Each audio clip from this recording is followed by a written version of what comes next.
performance. Hear, hear.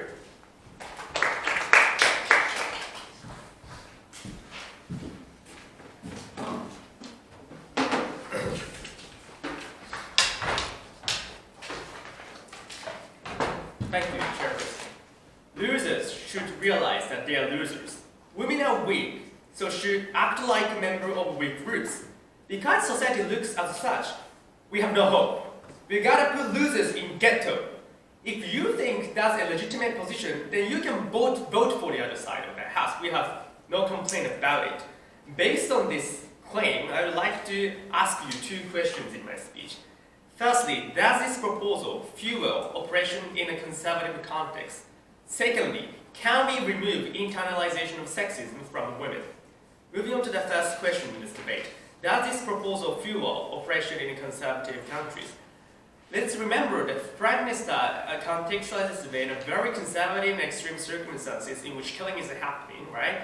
But if that is true, with or without our education, killing already happens in the status quo. Because of abortion, the women are sexually beaten and exploited or abused by male already in many circumstances. So it's very weak strategy for government to defend the status quo, even though the status quo is already corruptive and dysfunctional. So let me analyze the men's perception. What happens when the society tells women to compromise their rights? Men think that if we oppress women, they will give up their rights.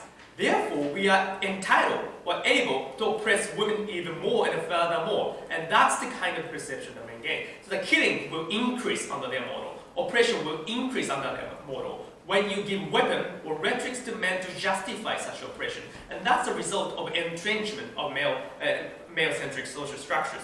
But what happened under our model is, maybe our education is not perfect, but at least under this specific extreme context, we need to forcefully intervene in society and break into this kind of society, and women to be able to explore other options.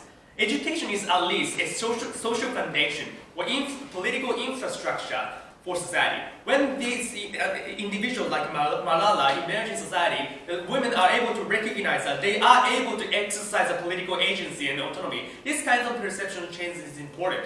We want to have more Malala, more Rosa Parks, Aung San Suu Kyi, or Hiroshika Laicho, and these kind of women is necessary, but education is essential social structures that gives hope to women in many different social classes eventually. And that's the goal we would like to pursue on our side of the house. Moving on to the second clash. Can we remove internalization of sexism from women? And that's what I explained in my speech. Many women believe, and it's natural to give up their rights and opportunity and stay at home and entertain and get subordinated for a male interest. Many women think as if that's a genuine belief and hope. And that kind of social construct and illusion is what we would like to remove on our side of the house. At least under our model, the existence of a counter-narrative enlighten women to question the predominant normative standard. And that's important here.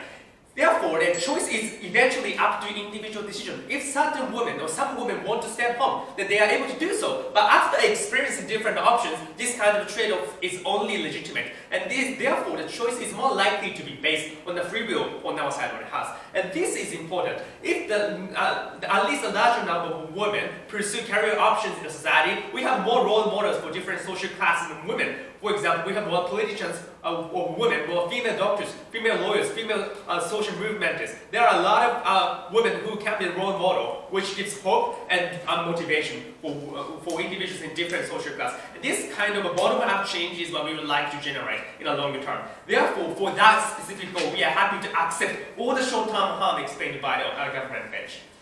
Ladies and gentlemen, social movement is the final guardian for vulnerable individuals.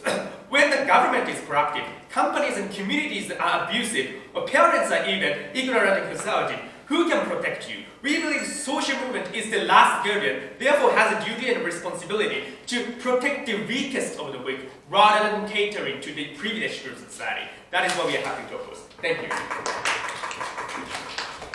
Well, I'd like to thank the speaker for the remarks. Well,